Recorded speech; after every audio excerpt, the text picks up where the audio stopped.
and welcome back to our YouTube channel How to Tutorials.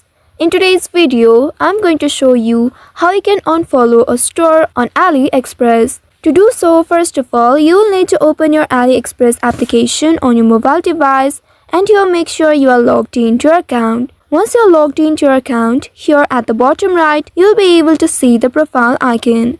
Tap on the profile icon and here tap on your profile name at the top left. Once you tap on it, here you'll be able to see this My Post and Followers section. Under it, here you'll be able to locate following option. Tap on this following option. Once doing that, you will reach to this page. Here you will need to tap on this following once again and here you will get the list of stores that you have followed on AliExpress. Now to unfollow the store, you need to simply tap on the following button at the right side of the store and then you will see you have successfully unfollowed the store on AliExpress. You can simply refresh the page and see the changes. So by following the steps, you should be able to unfollow a store on AliExpress.